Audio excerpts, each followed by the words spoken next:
ver si... Hola, muy buenas tardes a todos, a todas. Bienvenidos, bienvenidas un jueves más al Observatorio de la Lengua Española y de las Culturas Hispánicas en los Estados Unidos, del Instituto Cervantes en la Universidad de Harvard. Hoy no es un día cualquiera, como bien nos señalan las rosas y los libros que tenéis entre las manos. Hoy, aunque un día tarde, celebramos el Día del Libro, celebramos San Jordi y también el Día del Idioma Español en las Naciones Unidas. Se conmemora el 23 de abril, una fecha que hermana, curiosamente, a la lengua inglesa y a la lengua española, en recuerdo de dos grandes de las letras, como Cervantes y Shakespeare, pero que lo mismo nos sirve para celebrar a el Inca Garcilaso de la Vega, a Sor Juana Inés de la Cruz, a Mario Vargas Llosa, a Toni Morrison o a Salman Rushdie. Porque no estamos en Madrid, tampoco estamos en Londres, estamos en la Universidad de Harvard, en Cambridge, en estos Estados Unidos. Y la charla a la que vamos a asistir hoy, ya nos lo adelanta su título, se articula alrededor de una palabra pues que en estos días y en este campus, en esta universidad, cobra un significado que nos llena bastante de orgullo. Y la palabra es resistencia. Hoy Harvard es también, al igual que las ficciones de las que nos hablará Lola, un lugar de resistencia, de esperanza, de batalla, de armadura quijotesca contra los molinos de un autoritarismo demasiado estrafalario, un régimen que, como todo totalitarismo que se precie, pues se ha lanzado sin pudor a una cruzada contra la ciencia, contra la cultura, contra la libertad de pensamiento, contra la libertad de cátedra y, sin duda, contra la libertad física y los derechos humanos del otro. Cruzada que muy en particular sufren nuestras comunidades latinas, hispanohablantes o no, y nuestras comunidades de estudiantes, de profesores y de investigadores nacidos fuera de estos Estados Unidos. De la ficción como lugar de resistencia nos hablará hoy Lola Blasco, ficciones, las suyas, que no lo son tanto porque sus obras nos hablan de memoria histórica, nos hablan de inmigración, de género y de identidad de género, y también nos hablan de guerra. Su obra nos convoca desde el escenario y también desde el Quijote a la resistencia. Lola Blasco es dramaturga, es directora de escena y es actriz.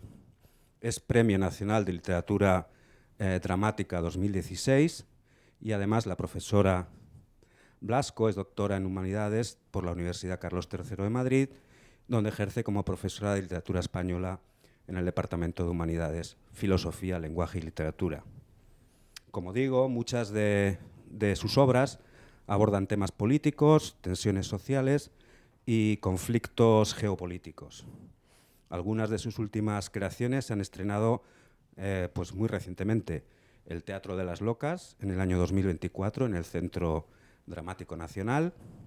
Yo te querré, estrenada en el año 2023 en el Teatro de la Zarzuela. Sobre la vida de los animales, en el año 2022, en el Teatro Español. Música y Mal, estrenada en el año 2021 en el Teatro Fernán Gómez. Marí, estrenada en el año 2021 en el Teatro Real y en el Teatro de la Abadía. La Pasión de Yerma, en el año 2019, estrenada, por supuesto, en el Centro Federico García Lorca. Y, desde luego, la obra que tenéis entre las manos, Siglo mío, bestia mía, que se estrenó en el año 2020 en el Centro Dramático Nacional y por la que se le concedió el Premio Nacional de Dramaturgia. Algunas de sus obras han sido traducidas al polaco, al inglés, al francés, al alemán y al checo. Sus textos se han podido leer en el Deutsches Theater de Berlín, en el Théâtre de la Ville de París, en la Feria Internacional del Libro de Guadalajara, en México, o la Comédie Française de París, donde en 2018 fue seleccionada como coup de cœur de los espectadores por su obra Canícula. En estos momentos, sus investigaciones se centran en establecer diálogos en una sociedad cuya tecnología avanza más rápido que los propios seres que la conformamos. Su próxima obra versará sobre las paradojas del envejecimiento en un mundo altamente tecnificado. Así que en estos tiempos de tribulación, querida Lola, es un consuelo contar hoy aquí contigo y sobre todo con tu obra, con tus palabras, palabras que ya sin más dilación te cedo. Muchísimas gracias por estar con nosotros. Muchísimas gracias.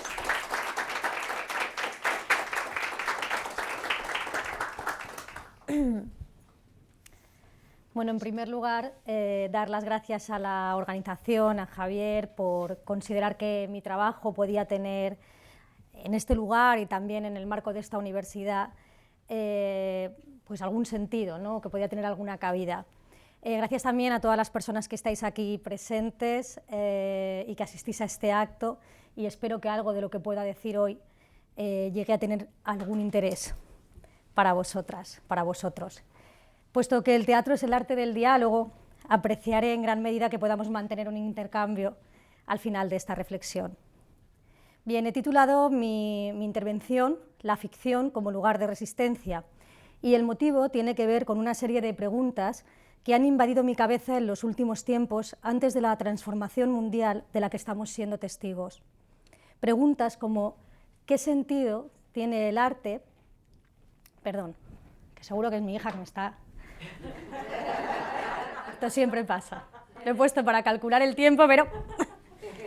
Preguntas como ¿qué sentido tiene el arte y más concretamente el teatro en un mundo inmerso en el conflicto bélico? ¿Cuál debería ser el espacio de la ficción ahora que sus fronteras se han vuelto difusas por la tecnología y la política? ¿O qué postura deberíamos adoptar los humanistas?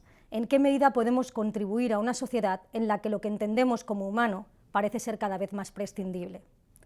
Como pueden ver, no son preguntas que tengan respuestas sencillas, si es que la tienen, pero para mí funcionan como una brújula sobre el lugar en el que yo me coloco como creadora y sobre cuáles deberían de ser los siguientes pasos a dar en un momento en el que la memoria y el testimonio, con nombre y apellidos, vuelven a ser más necesarios que nunca, ahora que en aras de la posverdad los datos pueden ser falseados y los nombres de las víctimas pueden quedar borrados para siempre. ¿Cuál debe de ser el lugar de la ficción? Me pregunto. ¿Cuál su sentido? ¿Cuál su función? Desde mis primeras obras siempre estuve cerca de las ideas de Peter Weiss y de su estética de la resistencia, en la que la violencia y sus consecuencias han de mostrarse sin heroísmo, en toda su brutalidad. Testimoniar el horror, colocar como sujeto de la historia al vencido y no al vencedor, ha sido para mí una constante búsqueda de hacer del arte algo necesario, de considerarlo como un medio de transformación social. A día de hoy sigo convencida de que el arte es el campo de batalla ideológico, por ello no es casual que el poder político siempre quiera controlar las obras artísticas de su momento histórico. Y es que controlar el discurso estético es avanzar hacia un discurso hegemónico en el que no tiene cabida el pensamiento disidente. No obstante, con el paso del tiempo he encontrado en el mero hecho de la ficción algo más amable, una suerte de consuelo, de paraíso perdido, paraíso recobrado. Volver a la ficción es volver al juego, a la infancia, al mundo de los sueños, pero no con el fin de evadir este mundo en el que ahora vivimos, sino con el impulso de recuperar la capacidad que tenemos para volverlo a imaginar como nos gustaría que fuera. Entiendo que esto puede sonar infantil, pero a veces ser radical es volver a la raíz, sobre todo cuando se carece de guía. Por motivos de tiempo y dado que no podría hacer referencia aquí a toda mi obra, me voy a detener a lo largo de mi intervención en la lectura de 4 fragmentos de mis textos en los que la ficción ha supuesto un lugar para la resistencia, una salida frente al dolor del mundo, un paraíso recobrado. Pero para poder ser recobrado, antes ha de haberse perdido el paraíso, o mejor dicho, los paraísos. Y es que los paraísos, tanto en las obras como en la vida, son muchos y variados. Paraíso perdido puede ser la patria arrebatada, ya sea por una guerra o por la obligación al éxodo. Paraíso perdido es también la imposibilidad de la palabra, la falta de libertad, de los derechos humanos o incluso de la condición misma de humanidad a la que se somete a algunos individuos por cuestiones de raza, sexo o religión.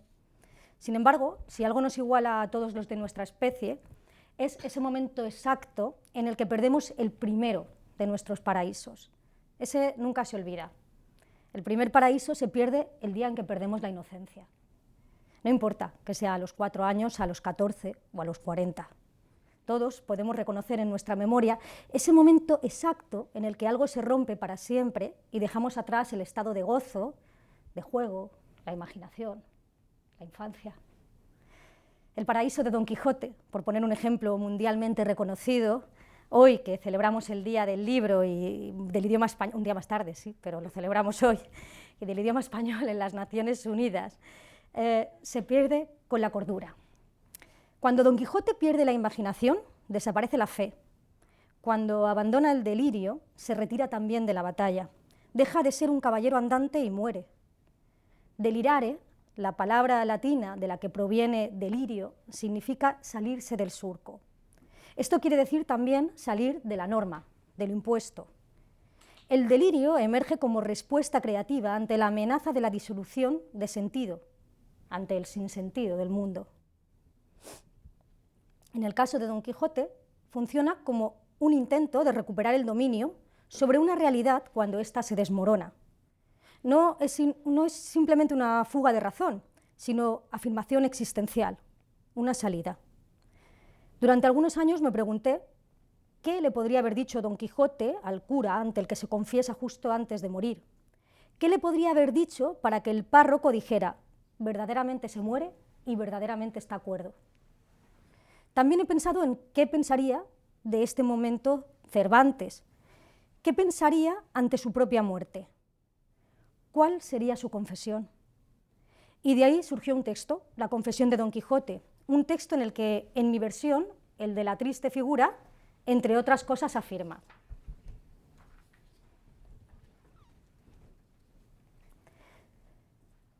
son muchos los que hacen del odio su morada más íntima, fingidos caballeros andantes en cuyo corazón no habitan las buenas costumbres.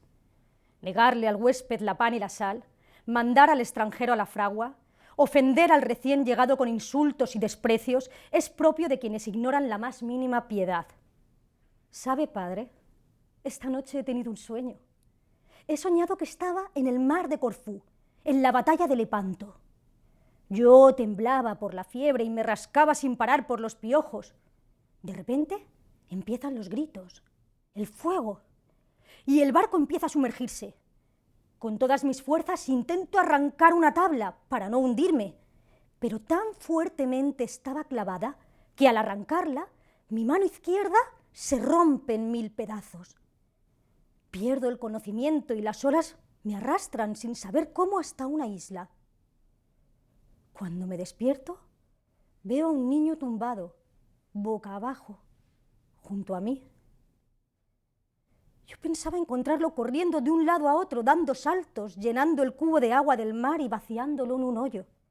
Pero este niño está tumbado, boca abajo, como si escuchara el latido de la tierra. El niño no se mueve. El niño no tiene ninguna tabla a la que agarrarse. Estiro mi cuerpo junto al suyo para medirme y cuando el niño es muy pequeño, aunque el niño tiene como mucho 3 años, no logro medirme con su cuerpo. Y pienso entonces que Occidente se ha entregado a su último sueño de cruzada y que solo los niños creen que pueden sacar todo el agua del mar y meterla en un hoyo y que no es este el tiempo para tener mano izquierda y que si la tierra tiene todavía corazón, no se escucha su latido. Fuitomu, mi susadeo, qui nomine erat. Usted me lo enseñó, ¿lo recuerda? Hubo un hombre enviado por Dios cuyo nombre era... Pero no he venido a dar testimonio de la luz. Yo he venido a medirme con las tinieblas, a dar las malas nuevas. Algún día, señor cura, se referirán a nuestro tiempo, como el tiempo de las murallas, del fanatismo y del terror, la era oscura. No, señor cura, usted Sabe tan bien como yo que no es cierto que David pueda luchar contra Goliat sin que Goliat le arranque la cabeza. Ya no estamos en ese tiempo, y ser un caballero andante en nuestro tiempo, es como combatir contra los dioses. No soy más que un bufón, el producto de una imaginación dolorida. Siento que mi vida es una estúpida broma, una cruel broma que alguien me ha gastado. ¿No le parece, señor cura, señoría, que somos como las piezas de ajedrez que cumplen un rol mientras dura el juego y al final acaban en una bolsa, mezcladas? No se ofenda, señor cura. No se ofenda si le digo, con lágrimas en los ojos, que usted ha comerciado con mi necesidad espiritual. Le puedo perdonar lo de las armas, el Vaticano. Es tanta su ambición. Pero eso, señor cura, eso no. No nacemos con pecado, con mancha. Las manchas nos las hacemos con cada uno de los pasos que damos sobre la tierra. Usted me hizo creer que había algún tipo de camino que recorrer, que había algún plan. El único camino que tenemos como seres humanos es el de la pérdida de la inocencia. Un camino de no retorno. Ese es nuestro verdadero vía crucis. Ay, Señor, las tristezas no se hicieron para las bestias, sino para los hombres, pero cuando los hombres las sienten demasiado, se vuelven bestias. Malum signum, malum signum. Hoy he visto a la liebre agazapada huyendo de los galgos y he visto al sol oscurecerse como paño de crin y a la luna tornarse roja como la sangre. Y eso me ha parecido una mala señal. El día de las trompetas. Sí, señor cura, ya sé que no es de buen cristiano dejarse arrastrar por los malos agüeros, por las señales, pero me he puesto a consultar las cartas y todo es malo. Mire, ha salido el caballo de espadas invertido. Ese soy yo, invertido. Caído, señor cura. No, ni siquiera yo puedo seguir siendo un caballero andante. Ya ha llegado el momento de que sacrifique mi armadura, como Isaac sacrificó a su hijo. Pero donde a este le movía la fe ciega, a mí solo me mueve el vacío ante la ceguera del mundo. Es nuestro tiempo, el tiempo de los menores de edad, de la falta de rebeldía. No es por ustedes, señor cura, es que cada vez que desenvaino mi espada, esta pende sobre mí como la espada de Damocles. Cada vez que sujeto mi espada, el filo del cuchillo es demasiado tentador. Don Quijote, ¿quién te ha visto y quién te ve ahora? Ay, Don Quijote, ¿cuál es el corazón que no llora?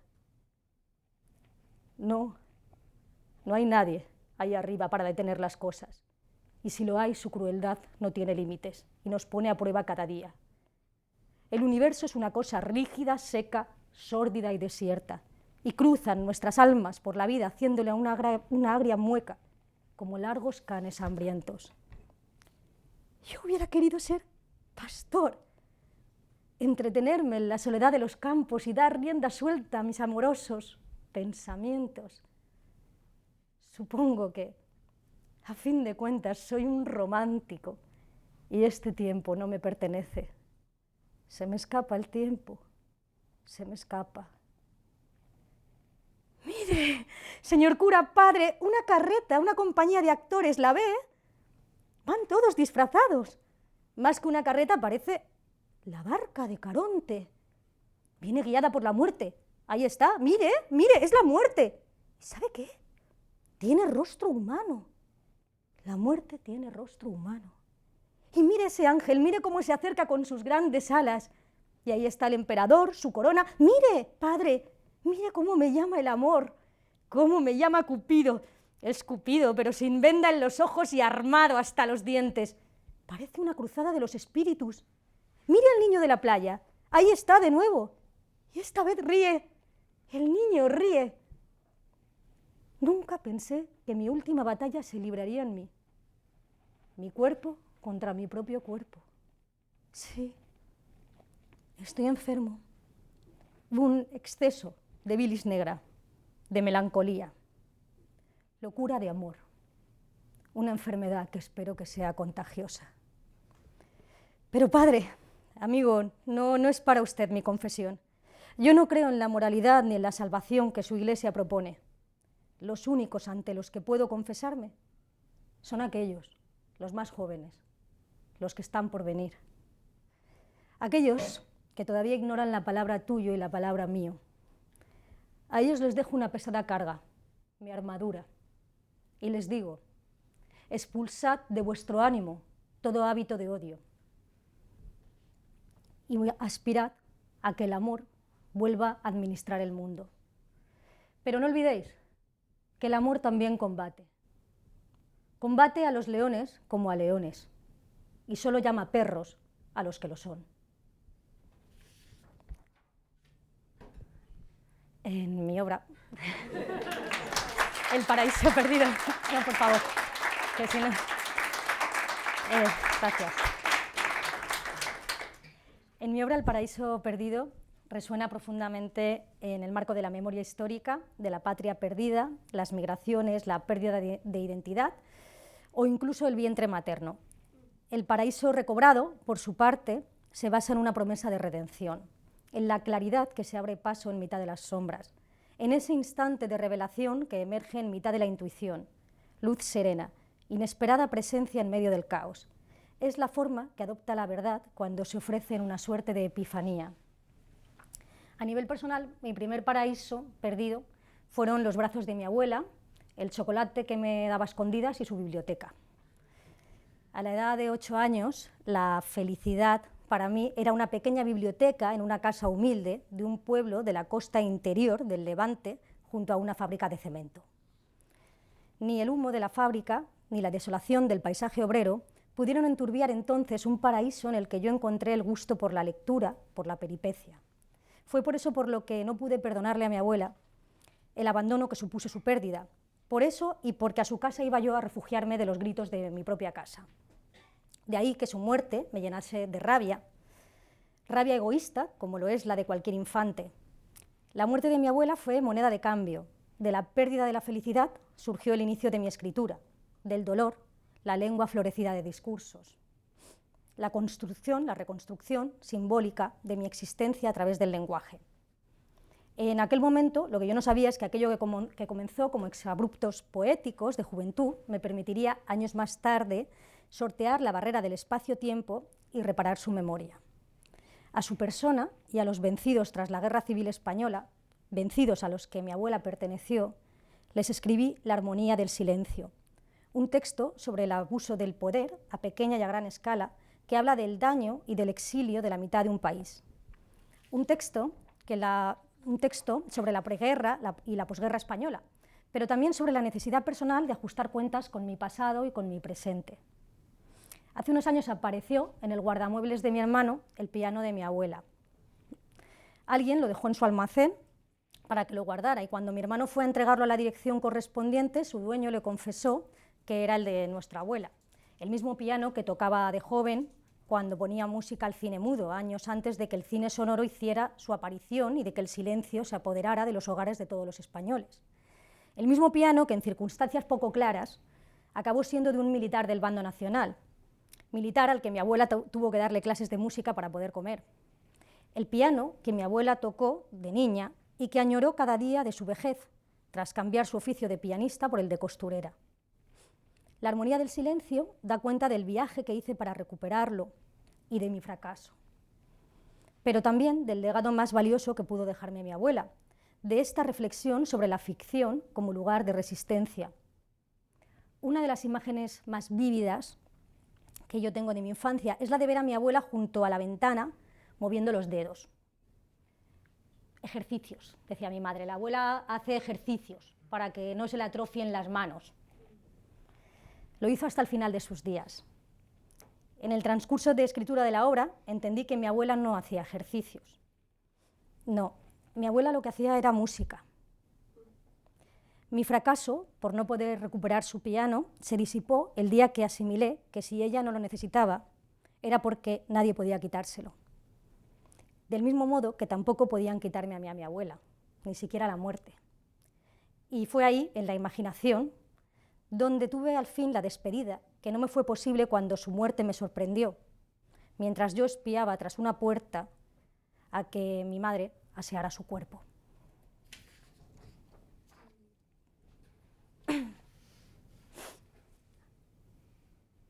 No, querida mía, no desvíes tu mirada, que el pudor no te haga darte la vuelta. No quiero que no debas ser decente, pero no hay nada de obsceno en esta imagen. Aunque tal vez sí, tal vez... Supongo que algunas cosas deben mantenerse fuera de escena, ¿no es así? No te sonrojes, querida, no te sonrojes. Yo ya no me sonrojo. No me queda suficiente sangre para sonrojarme. Aunque he de reconocer que a veces, todavía ahora tengo ganas de pedir explicaciones. Yo a veces, todavía ahora, tengo ganas de maldecir. Sí, supongo que tú en estos momentos también te preguntas muchas cosas, tú también quieres explicaciones. Te gustaría saber cómo hemos llegado a este punto. ¿Es así? Ojalá tu pobre abuela pudiera responderte. No, no puedo responderte, mi niña, no puedo. Por suerte, no me he ocupado nunca de lo decadente. No es para mí todo esto del bien, del mal, la moralidad, no es para mí. Y que conste que tengo motivos. Yo también tengo motivos para que los gemidos se conviertan en mi pan, para que los lamentos se derramen por mi boca como el agua se derrama por... Hay que asumirlo. Estamos en este punto y para nada es vergonzoso. ¿Puede ser la naturaleza vergonzosa? Dime, ¿puede ser vergonzosa? Un día, los ojos se te humedecen con facilidad. Un día, cabeceas al sol durante horas. Un día, te lo haces en las bragas y tu nieta tiene que ver cómo te frotan con la esponja. Pero eso no es vergonzoso, es ley natural. Los ancianos somos como los ángeles, no tenemos sexo. Los atentados en la televisión, eso es vergonzoso. La guerra del Golfo, vergonzoso. De Israel, Palestina. Pero ¿puede ser vergonzoso el sexo de una niña o el de una anciana? ¿Puede ser obscena la enfermedad, la vejez? No hay nada de vergonzoso en este asunto, es una cuestión fisiológica. ¿Cómo hemos llegado a este punto? Bueno, supongo que alguien ha cometido un error. En cualquier caso, este es el punto en el que estamos y de nada sirven ahora las lamentaciones. Es cuestión de acostumbrarse. Las dos tenemos que acostumbrarnos. ¡Friega! ¡No te pares, friega! Un niño muerto de hambre, eso es vergonzoso. Que los cuerpos de los muertos se apilen unos sobre otros, vergonzoso. El espectáculo de la barbarie. Algunos hombres no son capaces de ver al hombre, de ver su sangre, de ver su mierda, y amarlo. Amarlo. Perdona, niña mía, ya empiezo de nuevo, pero ¿qué sabes tú de la guerra? Tú, que apenas has cumplido los suficientes años como para diferenciar tu mano derecha de tu izquierda. No, niña mía, no permitas que nadie te haga sentir vergüenza por tus suspiros. El mundo está lleno de verdugos dispuestos a humillarte, a avergonzarte.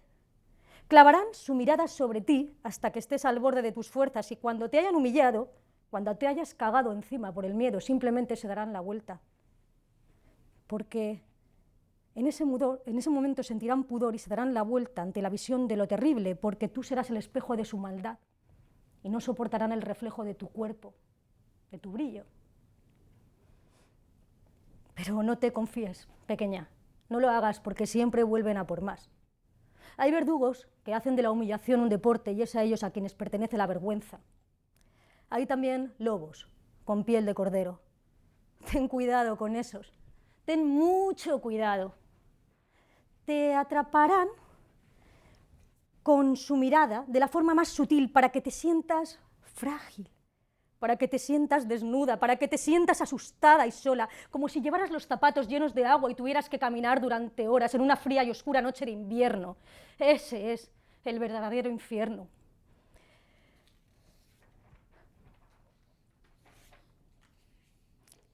Esos lobos te guiarán por el camino más largo.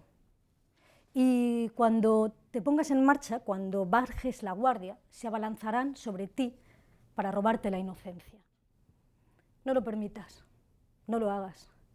La inocencia es el tesoro de los niños y los ancianos. La inocencia es el tesoro de los débiles. La fragilidad y la desnudez es nuestro castigo, pero la inocencia nos pertenece. No dejes que te la roben con sus razones. Eso lo hacen muy bien los lobos, lobos que viven en manada, que se adulan unos a otros para creerse sus mentiras. Pondrán una cruz sobre tu cabeza, una cruz vacía, y como no tengas cuidado, caerá sobre ti con todo su peso. ¿Pero qué haces? ¿Lloras? No, no llores, bonita, no llores, perdóname, pequeña, perdona. Simplemente que tu abuela siente un cansancio muy grande, una gran fatiga. Te voy a contar un cuento, como antes. ¿Quieres? Sí. Te voy a contar un cuento para que no tengas que avergonzarte nunca, para que el miedo no sea tu nido. Pero ven aquí, pequeña, conmigo. ¿Ves mis miedos? Están aquí. ¿Los ves? Ven, que te voy a contar un cuento para que nunca tengas miedo, para que brilles. Soy vieja, pero todavía puedo enseñarte cosas que pueden ser entendidas hasta por gente sencilla, como nosotras. Tú estás en la edad de los alfileres y a mí se me pasó la edad de las agujas, ya se me pasó. Pero todavía puedo enseñarte cosas sobre lobos que merodean y que piensan que todo les pertenece. Solo te pido que me sigas sin miedo. ¿Lo harás? Te voy a regalar un pañuelo rojo, para que te lo pongas en la cabeza y lo lleves con orgullo. Pero ten en cuenta que este pañuelo hará que los lobos se acerquen. Te voy a contar un cuento, para que aquellos en cuyo corazón habita un bosque nunca puedan herirte. Érase una vez una niña muy guapa, una niña preciosa, muy querida por su madre y por su abuela. Tan bonita que su madre le hizo una caperuza roja como la sangre. Bueno, al final de la obra no está bien.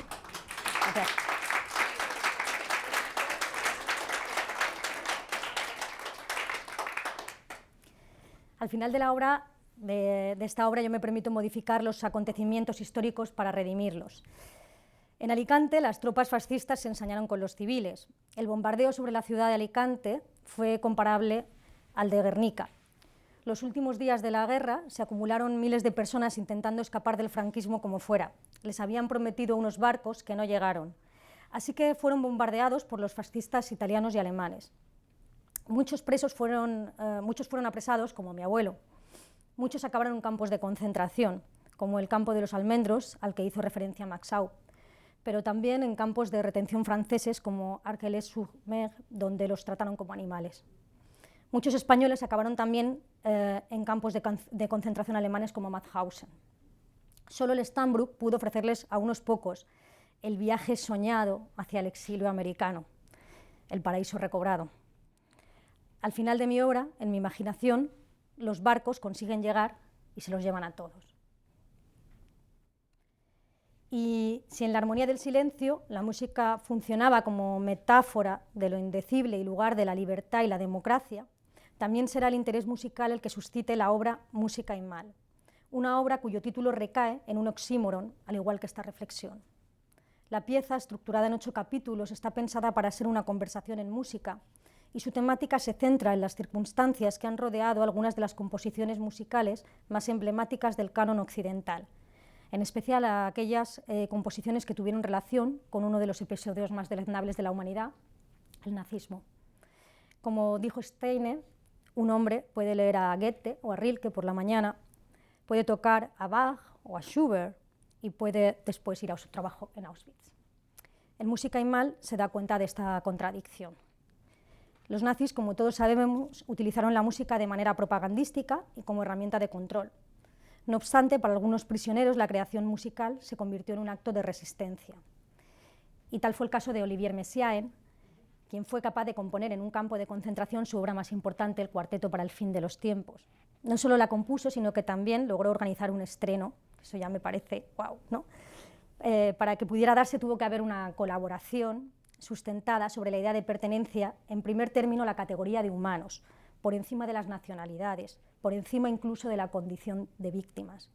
Tuvo que existir una colaboración para su creación. Otros presos del campo debieron hacer su turno de trabajo para que Messiaen pudiera completar su pieza escondido en las letrinas. El cuarteto para el fin de los tiempos surge en unas letrinas, pero termina con una loa a la eternidad de Jesús. Fue el concierto más multitudinario de Messiaen, el que menos conoció de fronteras, el que mejoró el mundo de esos hombres y les devolvió la dignidad por unos instantes. Esto no es lo mismo si no escuchas la Oda a la eternidad de Jesús, compuesta por Messiaen, sobre la que yo decía estas palabras, pero nos la imaginamos en la cabeza porque no tenemos aquí pianista. Bien. 5.000 personas tras la puerta, piensa, 5.000.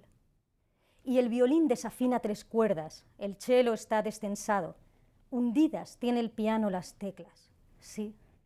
Los acordes de la vida se componen de una especie indiscernible de requiem y vodevil. Solo el clarinete ofrece cierta seguridad, piensa, el clarinete. Y de nuevo se ocupa del cantar de los pájaros. El paraíso en la tierra, piensa, el paraíso. Tiene Messiaen una idea de Dios sencilla. Tiende el músico a ver lo divino en el gorjeo, en el trino. No dobla el cuello hacia la tierra, no, Messiaen eleva la vista al cielo. Un cartel anuncia el estreno. Un cartel rudimentario que parece pintado por un niño. Un cartel lleno de ilusiones. Todos esperan impacientes, presos, verdugos, todos saben de la obra de Messiaen, todos quieren escuchar su obra maestra. En los campos de concentración faltó abrigo, alimento, compasión, pero no faltaron partituras, ni pinceles, ni plumas. Ya se agolpan tras la puerta y quieren ver al músico que, nervioso, como cualquiera que sale al escenario. 5.000 personas ateridas, 5.000. Y Messiaen respira, el violín desafina 3 cuerdas, el cello está destensado, piensa, quiere el músico ofrecerles a esos hombres el mejor de sus conciertos. Y ya se apoya en la puerta, y antes de abrirla en silencio jura, por aquel que vive por los siglos de los siglos, Señor, recogeré las lágrimas de las puertas del infierno y haré mi nido con ellas, piensa Messiaen. En mis noches recogeré tus sombras.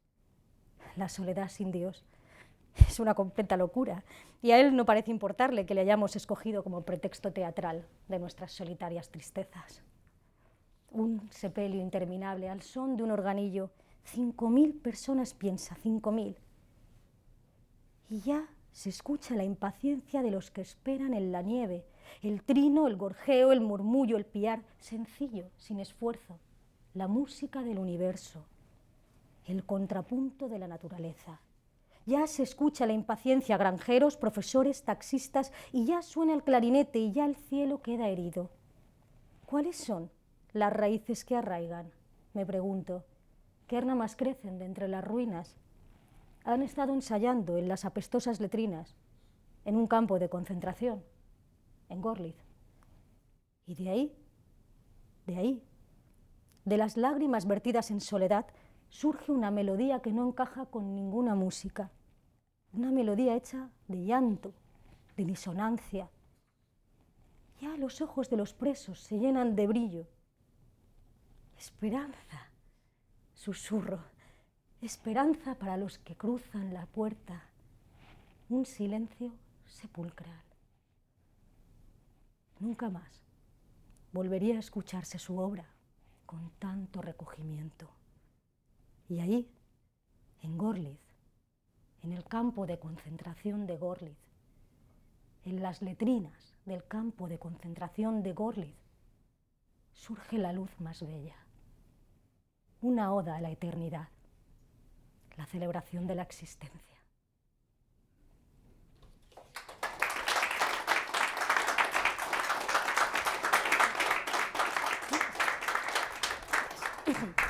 Bueno, por último, ya para ir terminando con esta intervención, me gustaría cerrar con un fragmento también de una pieza de Siglo mio bestia mía, que es la obra que tenéis aquí, que la escribí en el 2015, pero que por desgracia está más de actualidad que nunca, y si la leéis veréis por qué. Es una pieza íntima y a la vez política. Habla de una crisis personal que tuve y de mi proceso de duelo, y también de la crisis mundial y de la violencia. Parte de la premisa de la dificultad que tenemos de amar a los otros, de entendernos. En la obra, el discurso erótico se transforma en político. Y es que poner el eros en el centro, exponer públicamente lo privado, no deja de ser una manera de hacer que prevalezca el cuerpo por encima de las razones que nos llevan al exterminio. Colocar en el centro incluso el cuerpo herido, el cuerpo sufriente, tiene que ver también con una ética de la resistencia. Un cuerpo que, aunque maltrecho, se muestra en movimiento, da cuenta de su particular vía crucis. La obra está dividida en 8 escenas, como los 8 puntos cardinales en los que se dividía antiguamente la Rosa de los Vientos, un símbolo que en las cartas de navegación indicaba los diferentes rumbos que se podían seguir. Servía para orientarse en mitad del océano.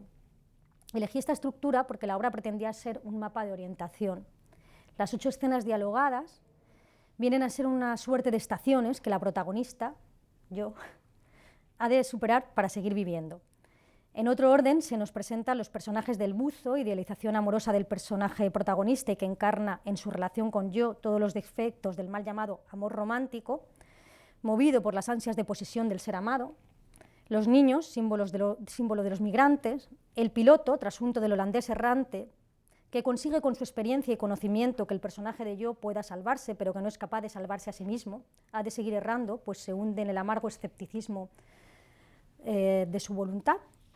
En este juego de desdoblamientos aparecerá también la figura de la ballena, un personaje latente que en realidad representa el interior de la protagonista, viene a ser su alter ego, la bestia contra la que ha de luchar, como todo caballero que se precie, del mismo modo que Ahab lo hace con Moby Dick. La ballena representa su rabia, su áspero mundo interior ante un entorno que se muestra hostil, es, en definitiva, su monstruo. Por eso el piloto no la ve. No puedo seguirte, es tu bestia, le dice, haciéndole ver que solo ella puede enfrentarse a sus demonios. Las escenas se encuentran atravesadas por 3 monólogos, 3 cuadernos de bitácora, que emulan los cuadernos de viajes. De carácter autobiográfico, en ellos pretendo dar cuenta de una forma de estar en el mundo, de la necesidad de ser testigo de nuestra época a través de la creación, a través del discurso artístico. La obra es una carta de amor para mi hija, una carta de amor y de resistencia. ISIS es el nombre del grupo de mercenarios que cortó en pedazos a James Foley, en Siria. Isis es también el nombre de una diosa antigua, una diosa madre, que se encargó de buscar por la tierra los pedazos de su hijo para recomponerlo. Es la primera diosa a la que se le atribuye la navegación. Cuando pienso en Isis, pienso en los piratas de Siria. Cuando pienso en Isis, la diosa, pienso en los cuerpos mutilados y en una madre que intenta recomponer a su hijo. Y entonces solo tengo una verdad, una sola, la certeza de que existe lo bueno y lo malo, y de que en algún momento, en algunas horas, minutos, segundos, se juntan. Y también pienso que no existe la igualdad de oportunidades, y que cuando eso ocurre las personas se abrazan a la fe y a la violencia. Y entonces lloro por los niños, en definitiva los niños, y por las madres que vieron a sus hijos hechos pedazos. Ninguna madre debería de ver a sus hijos hechos pedazos. Y siento mi alma como una patera de desterrados. El exilio es una barca y una niña. Me repito, el exilio es una barca y una niña. Y los días y los soles me parecen verdugos. Te miro y sonríes. La tormenta es nuestra tumba, te digo, pero tú ríes. No sabes lo lejos que todavía estamos de la tierra firme. Sé consuelo en mi camino, estímulo al navegar. Los niños, los cuerpos de los niños son el mejor escudo para los cobardes y para los necesitados. Entonces lloras, comprendes. Los padres construyen las cruces en las que luego se cuelgan los hijos. Y allí, en mitad del océano, te abrazo y tu aliento alivia el bochorno de mediodía que cae sobre nosotras. Se ceba la calamidad. Mi corazón es un palacio viejo. Mi corazón.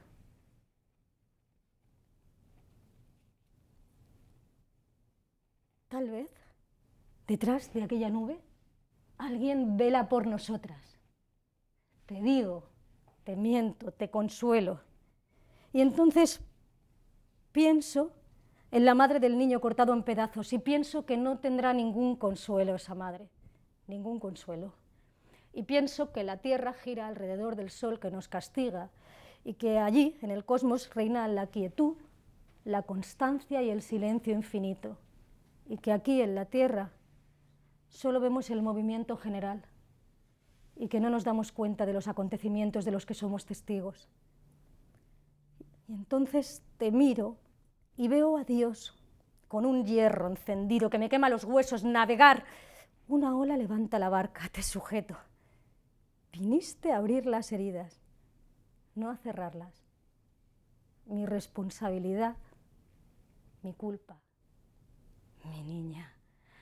Si salimos de esta, te digo, enciende con tu mano la nueva música del mundo. Quiero que la sal del mar deje en ti una sed insaciable de amarlo todo. Voy a hacerlo lo mejor que pueda.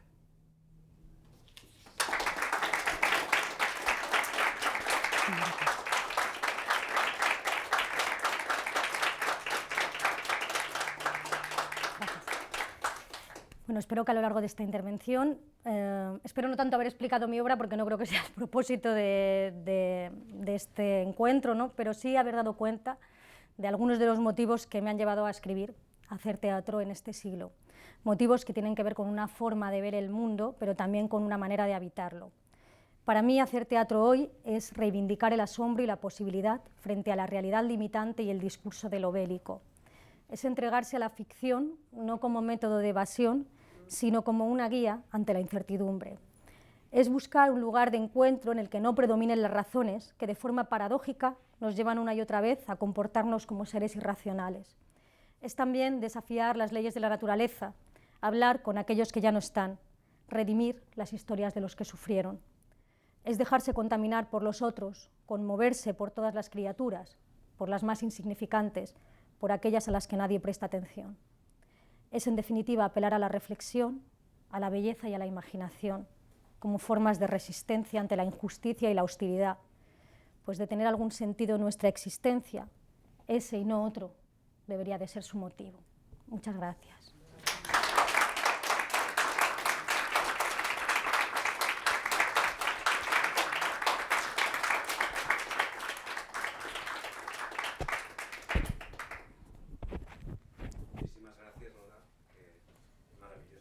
Nos has leído, o qué horrorosos textos, según lo miremos. También. También, ves lo que tiene el arte. Preguntas, comentarios, ¿alguien?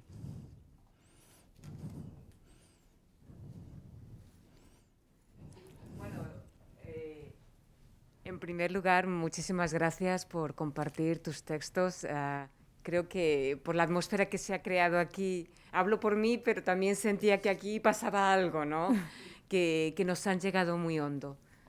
Y que se ha creado aquí un momento mágico, que es lo que tiene la palabra en un escenario. Y yo me he quedado con una cosa que es la que quiero compartir y quería preguntarte, y es el tema que has compartido de los paraísos perdidos. El tema de la pérdida de la inocencia, y has descrito ese momento de la muerte de tu abuela, ¿no? Y ese momento en que uno pues, se da cuenta de el mundo no era lo que me imaginaba y algo pasa. Y me encantaría, si también interesa a los demás, que nos compartieras un poquito más de esos paraísos perdidos, porque es algo que además veo que conecta con un gran tema de la literatura universal. Y yo me quedé pensando un poco en un cuento de Anton Chekhov que me fascina, que es Pequeñeces de la vida, y que para mí representa ese momento de la pérdida de la inocencia, del paraíso perdido, cuando te das cuenta de que el mundo de los adultos es un mundo tramposo, mentiroso, y no es un mundo lleno de bondad, ni de verdad, ni de belleza. Y si puedes explicarnos un poquito más y compartimos un poquito más. En realidad quería hablar del paraíso recobrado, pero no me ha salido. Pues ahora. No, a ver, sí, paraísos perdidos, desde luego, muchos, sí, todos, y además yo ya he dejado claro, evidentemente el mío es cuando empiezo a escribir. Quizás antes, quizás cuando empiezo a leer, o sea, pero claro, es como que vas adquiriendo conocimiento, perdiendo la inocencia y la felicidad nunca vuelve, ¿no? Hay algo de esto. Vuelve por momentos. Pero yo quería hablar del paraíso recobrado, que es claro, es mucho más difícil de encontrarlo. Dices, bueno, pierdo a mi abuela, gano la escritura. O sea, ese es el paraíso recobrado. Y estaba pensando sobre todo en una reflexión últimamente, también porque, a ver, el ambiente está gris, digamos, o sea, no, bueno, yo soy una persona gris en general, pero creo que no soy solo yo, creo que el ambiente está gris, o sea, creo que Entonces, lo que es muy difícil ahora mismo atarse a nada, o sea, es muy difícil tener ganas, por lo menos para mí a la hora de crear pienso, ¿y ahora qué hago yo? Sí. ¿Y para qué lo hago? ¿Y para quién? ¿Y qué sentido tiene? No sé, estoy un poco quizá en ese punto, ¿no? Pero hay que encontrar esos lugares, esos cabos, como digo en siglo mío, ¿no? A los que atarse para seguir adelante, esos momentos de luz. Sí. Y en realidad estaba pensando un poco cuando María Zambrano habla del claro en el bosque, que habla de solo ves el claro del bosque cuando estás en la tiniebla. Sí. Entonces, he intentado que fueran textos donde se viera la claridad dentro de la tiniebla, donde hubiera esa suerte de paraíso recobrado, pero claro, el paraíso recobrado es como, su luz es más débil que el paraíso perdido, es como que, no sé, es lo que dice María Zambrano, ¿no? Dice, bueno, hay que estar muy atento, hay que abrir mucho los ojos, ¿no? Y estar esperando para ver ese instante, que además si no se te escapa, pero que por ese instante merece la pena la vida. Entonces, fíjate que yo ya sé que parece todo esto un paraíso perdido, pero que yo quería hablar de esperanza, en parte. No me salió, sí, ya gracias. Lo veo.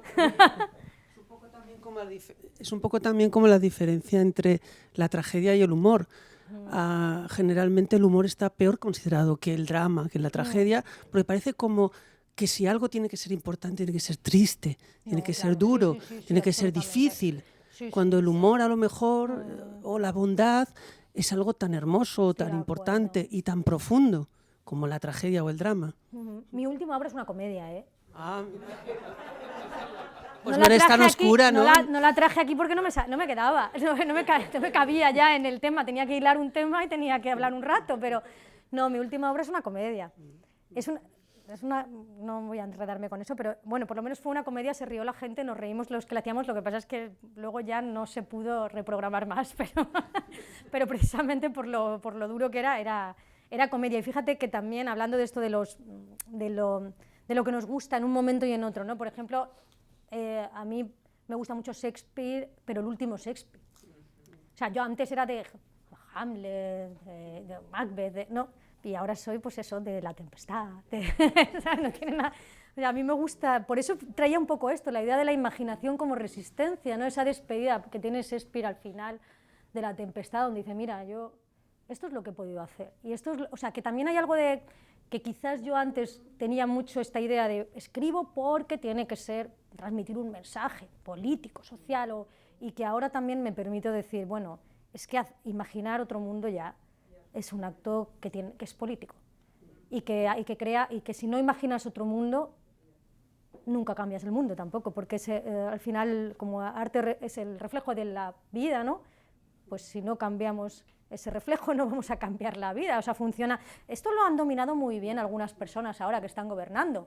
Tienen las ficciones muy bien cogidas y nos hemos dedicado a hablar de la realidad y han dominado la ficción, así que habrá que volver a la ficción si queremos dominar la realidad. ¿Que es así? Sí. De hecho, cuando has hablado de... A mí es que lo que acabas de decir me ilumina mucho, porque cuando has hablado de... precisamente de lo heroico... Sí, vale, es que como voy con esto... Yo no sé si necesitamos esto, No, yo me pongo aquí, para la grabación, perdón, sí, para los es que hay una grabación, disculpad, sí, es verdad, tienes razón. Cuando has hablado de como superar lo heroico, de alguna manera hablar de los vencidos y demás, yo es que he pensado en Shakespeare inmediatamente, que es justo lo contrario. Es que Shakespeare jamás, o sea, para él nunca hay héroes, los héroes son ridículos. Y lo mismo pasa después, has hablado de Cervantes. Shakespeare es muy sabio, Cervantes claro, es muy sabio. Claro. Por eso, pero es que yo le daba vueltas a lo que decías y yo es que no lo veo. Es que la literatura es justo lo contrario, es hablar de los que no son héroes. Peter Weiss, o sea, ya. O sea, Peter Weiss dice que hay que poner en el centro. Yo decía que yo había encontrado es que creo que igual no lo he hilado bien, pero yo decía que he encontrado un consuelo en la imaginación. O sea, que si bien es cierto que en un primer momento yo he estado muy cerca de estas ideas de Peter Weiss, que cada vez más estaba más cerca de la imaginación como forma de transformación social. Probablemente esto me venga... Ayer me estaban haciendo una pregunta en unos estudiantes de Boston College, y entonces me decían, bueno, no sé, me estaban preguntando si era importante, bueno, cuestiones que tenían que ver con teatro político y esto, ¿no? Y yo les dije, mira, yo hubo un momento en que cambié, y fue porque estaba haciendo una obra sobre el Sáhara, me había ido al Sáhara, había caminado allí entre las minas, había llegado hasta el muro, me había puesto en peligro de todo, había hecho de todo, porque era muy joven y que pensaba que tenía que ir a los sitios, y luego me di cuenta que no podía contar nada de aquello, pero eso vino después. Y hice una obra y monté un coloquio, y entonces llegó la gente, y cuando se abrió el turno de preguntas, todos eran de una asociación del Sáhara. Y claro, ahí algo dije, vale, ¿a quién le estás contando esto? ¿A un montón de convencidos como tú? ¿Qué estás haciendo aquí? ¿Doctrina? O sea, es que me quedó muy claro. Entonces, desde ese momento creo, de verdad, que hay un poder muy grande en lo que tiene que ver con la ficción, la imaginación, y eso era un poco lo que quería transmitir. Sí. Si alguien quiere bien, muchas gracias. Ha sido muy interesante. Lo que me interesa saber si usted ha tenido modelo o otra escritora, otro escritor que han sido su modelo en esta manera de escribir. A mí me ha recordado también Dario Fo, yo soy italiana, en donde hay mucha comedia, pero muy política. Y esto pienso que es algo que es necesario para mí personalmente recuperar y que ahora no lo veo mucho. Me parece que ha desaparecido. Lo que escribe usted me recuerda estas cosas, este empeño, vamos a decir, político en esta manera. Eso me gustaría saber si hay modelo o otra persona que la han inspirado a usted. Bueno, yo soy una gran plagiadora, homenaje se llama, pero... No, pero plagio los buenos, o sea, lo que no hago es plagiar mal, o sea, no plagio al de al lado, plagio... Me gusta mucho el barroco, y me fijo mucho en Cervantes, me fijo mucho en Shakespeare, me fijo mucho en Valle Inclán. Yo recuerdo un día que estaba haciendo un experimento que pensaba hacer algo modernísimo, yo pensaba, era joven, entonces pensaba que era muy moderno y que era súper, la hostia, me había inventado yo la Coca-Cola, vaya.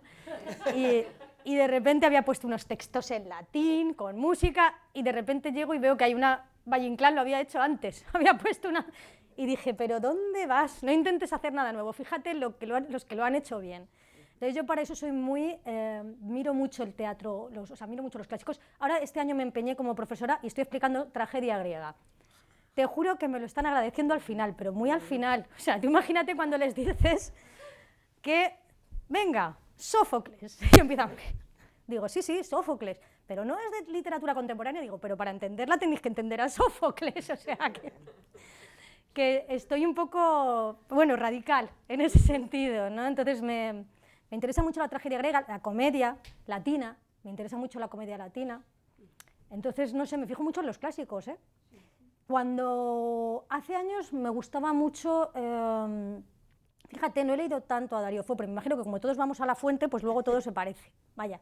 Pero hace años había leído, me gustaba mucho Thomas Bernhard, me ha interesado en su momento también mucho Sarah Kane, o Coltés, o muchas autoras, Jelinek, pero ahora directamente es que cada vez que quiero, yo me voy a Sófocles, o sea, es que no, me voy a Plauto, sí, no, está todo ahí, para mí, no sé, digo, si es que es lo mismo otra vez.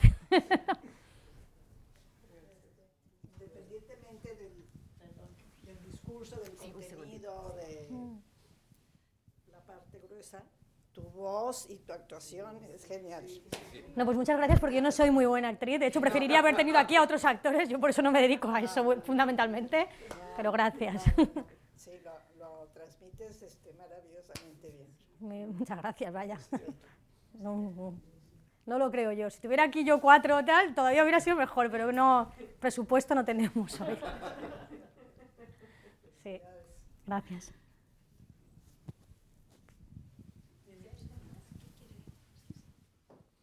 Gracias, muchas gracias. Todo lo que has dicho de las guerras y de todo lo que está ocurriendo me recuerda un cuadro. Muchos poemas se pueden poner debajo de un cuadro de otra persona, por ejemplo, cuadros impresionistas. Podemos poner un poema de Juan Ramón Jiménez debajo, que es como una explicación. Sí. Pues lo que has hablado tú me recuerda el Guernica de Picasso, en parte. Bueno, es un gran cuadro, ¿no? Me parece. Quiero decir que Sí. estábamos hablando de lo feo, la maldad, que puede ser arte, ¿no? Que es arte, que es algo hermoso. O sea, Yo pienso mucho en Goya también, o sea, también, también, claro, pero claro. Goya y el yo lo vi, Claro. ¿no? O sea, el yo lo vi.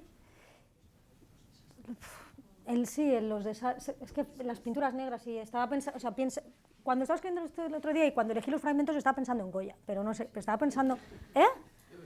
Sí, estaba un poco oscura ese día, ¿no? Debería de haberme ido al sol, pero sí, lo siento. ¿Sabes qué pasa? Que tengo comedia, pero la comedia necesita más personajes. También hay que elegir fragmentos que uno pueda leer solo. Entonces, claro, la comedia se da en el diálogo. O sea, la comedia necesitas... además es ritmo, entonces yo sola es como imposible. hay un cervantista, a ti que te gusta el Quijote, supongo. Hay un cervantista, Francisco Parra Luna, que fue catedrático de sociología, pero se dedica al cervantismo. Ya está jubilado y vive en Madrid, Majadahonda. Y me escribe con sus proyectos y quiere mi opinión. Mandar a Putin cosas del Quijote. Me parece... A ver, no lo va a leer, pero es como, ¿qué pasaría si le mandáramos a todo el mundo cosas del Quijote? Para pensar. Cartas, ¿no? Y en particular el gobierno de Sancho. Qué En maravilla. particular el gobierno de Sancho. Y le dije, Paco, me parece que a Putin le importa 2 cominos. Y me dijo, sí, tienes razón. No, sería maravilloso. ¿Eh? Cartas del Quijote, fragmentos. La parte del moro ricote a Trump también se la podemos mandar. Muchas gracias, Lola. Que me gustó mucho, me encantó la obra La armonía del silencio, me gustó mucho tu lectura.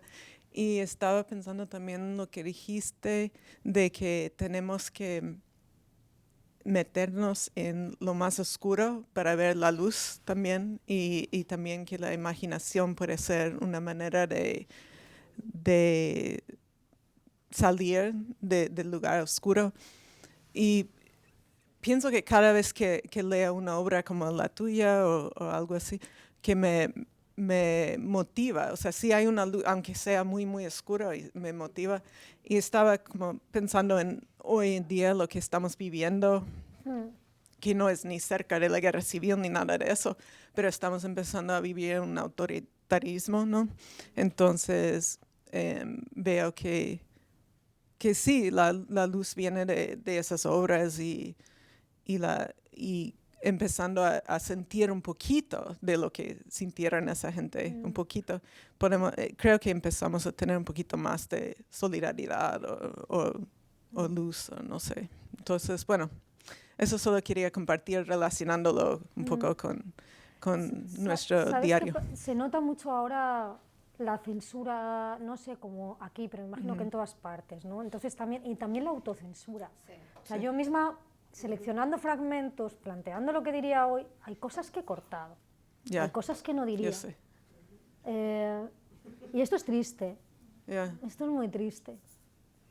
Pero es que al final, bueno, ahora, por ejemplo, en España, en Madrid, donde se hace más teatro fundamentalmente, pues claro, no se hace teatro contemporáneo, teatro de texto contemporáneo, se hace teatro muy basado en la imagen, muy basado en los clásicos, pero no contemporáneo, claro.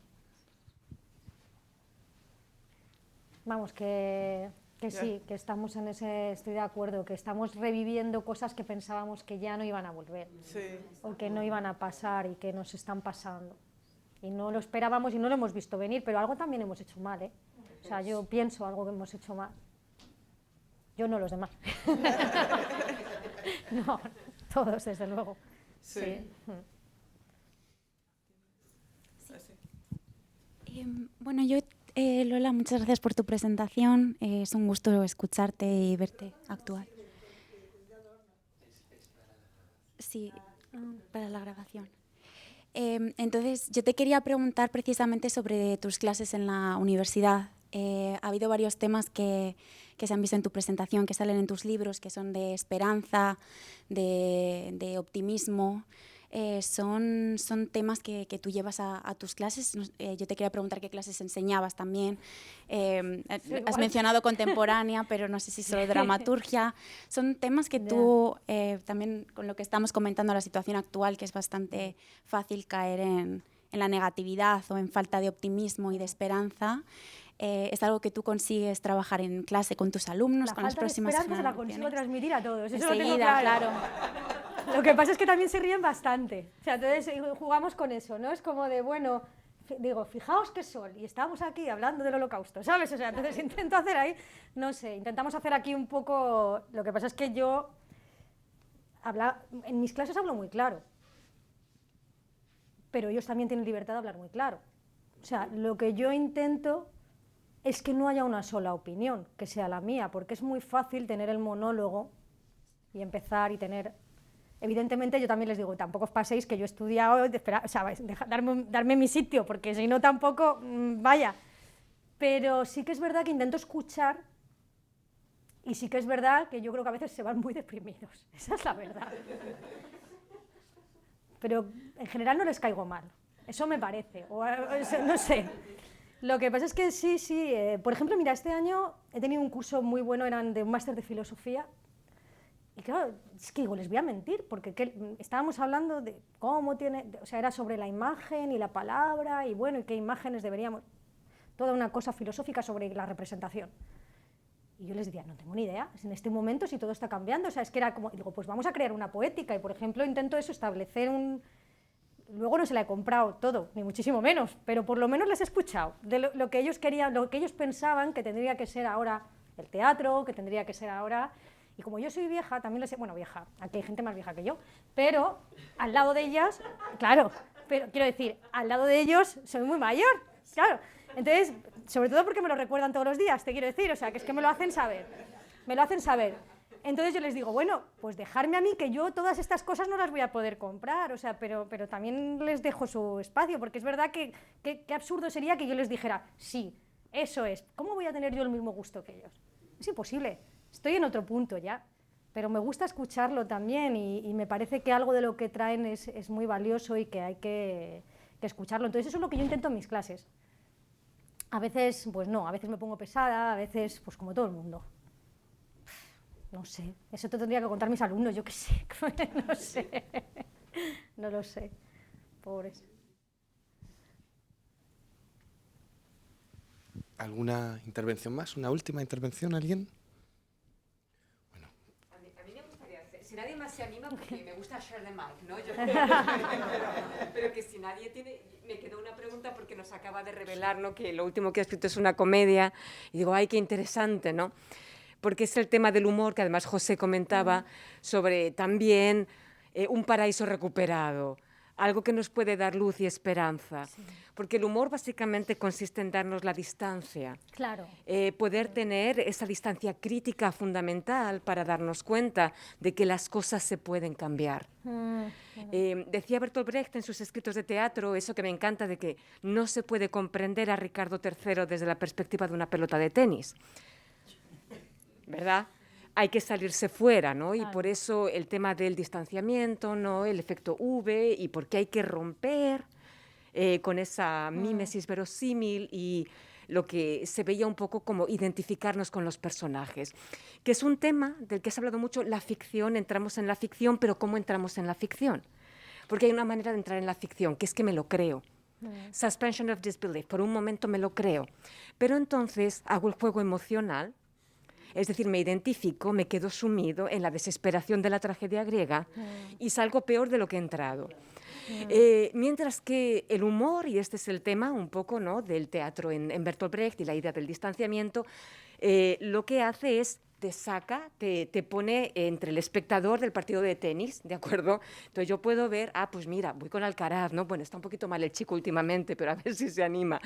Y la cuestión es esa, cómo el humor puede ayudarnos a ganar a lo mejor ese paraíso. Con tu comedia, ¿es eso lo que intentabas? ¿Sí? A ver, pues no sé, a ver, la comedia, o sea, el humor efectivamente, a ver, estos textos tienen ya casi 10 años la mayoría, ¿eh? O sea, yo ahora hago humor porque ahora... Es que son etapas, o sea, uno cuando es joven se toma muy en serio, ¿sabes? Entonces es como que te vas tomando en serio, luego menos, luego dices, ¿para qué estoy aquí? Así, entonces no sé dónde voy a acabar, pero mira, la siguiente obra es sobre la vejez, o sea, que mira que ya me estoy proyectando, o sea, que ya no... Entonces cada vez me tomo menos en serio a mí misma y cada vez hago más humor, y soy muy brechtiana, lo que pasa es que creo que, fíjate, que lo de Brecht es mentira, ¿sabes? O sea, que al final tú cuando... O sea, yo creo que sí. O sea, yo creo que esto de la reflexión, al final yo estoy viendo una obra de Brecht y es tan bueno que yo me voy con esa historia. Entonces yo no, lo que plantea Brecht de no emoción, ¿qué va? O sea, si las emociones están bien, no creo ni siquiera, bueno, ¿qué voy a pensar? Iba a decir una tontería, da igual, ni la digo, ¿para qué? No, dila. ¿Para qué voy a ser? Si es que no sé lo que estoy diciendo, ¿sabes? O sea, no, ni la digo, era una chorrada. Sí. No, estaba pensando en que la antigua Grecia, lo de la catarsis, todo eso, que es algo que hemos puesto nosotros, pero que vete tú a saber. Bueno, claro. ¿Qué pasaba ahí? O sea, vete tú a saber, es que no, ni idea. O sea, que tenemos muchas teorías, y la expurgación y bueno, y todo eso, pero que... Es verdad. Sí, algo que me fascina con el humor, y sé que José, creo que tú lo trabajas, es el tema de que cuando tenemos autoritarismos, lo primero que se empieza a perseguir es el humor. Sí, el dictador es un humoricida. Eso sí lo hablábamos también igual ayer en una clase con estudiantes, lo mismo. Ajá. Justo hablábamos porque decíamos cómo hacer humor. A mí es uno de los problemas que he tenido más gordos. Mira, la zarzuela que se ha mencionado por ahí, esa me la censuraron. Sí. Sí, pero me la censuraron, espérate, los propios intérpretes. ¿Ah, sí? Sí. Cuenta. Pues, ¿esto se está grabando y lo vais a poner dónde? No, lo cortamos, corta. No pasa nada. No, fueron los intérpretes porque no lo entendían. O sea, fíjate qué pena. Yo estaba haciendo, claro, precisamente se hablaba de Miura en la zarzuela, se hacía un chiste burdo, ¿vale? Y de repente decía, hombre, pero si es un homenaje a Miura, decían, pero ya ese humor no se puede hacer. O sea, que se explicaba que no se podía hacer ese humor. Fíjate cómo estaba metido, explicado incluso. Pues no lo entendieron, eso era ofensivo, empezaron a cortar. ¿Qué pasó? Que luego decían, uy, no tiene sentido. Claro. Y decían, ya, ¿habéis estado cortando? Digo, yo solo llevo un año escribiéndola, has llegado tú y en 2 semanas me has cortado la mitad, a ver cómo la unes. Y fueron los propios chicos jóvenes, porque hay muy poca sensibilidad en estos momentos para el humor. Pero la sensibilidad bien... No tienen capacidad... De la ironía ni del... La ironía es un no tiene, es verdad que es una generación incapaz de entender la ironía. Yo me he encontrado con problemas... que no te imaginas solamente por su incapacidad de entender que es una ironía, que es una broma, que es un humor alrededor eso, de o sea, eso. ese mecanismo, entonces claro, hacer humor ahora es mucho más complicado y me costó muchísimo encontrar el tono en la última obra para que, fíjate, se dicen muchísimas cosas, pero que también estuviera dedicada a la gente joven porque me parecía importante, porque precisamente, claro, ¿a quién escribes? O sea, si es que al final, ¿para quién escribes? Y me costó muchísimo encontrar el tono. Entonces les doy una de cal y una de arena y parece que cuela. Esto es fácil, si haces así un poco... Pero el humor es lo más, técnicamente para mí, lo más complicado, con diferencia. Escribir palabras hermosas y que tengan cierta sonoridad y que me resulta más fácil, claro, que escribir algo que sea comedia y que tenga su aquel. Bueno. Sí, muchas gracias. ¿Alguien tiene una ultimísima pregunta? Porque el vino está esperando. No, vamos. Y se va a calentar el vino blanco y se va a enfriar el vino tinto. Dejámoslo. Muchísimas gracias, Lola. Ha sido un placer.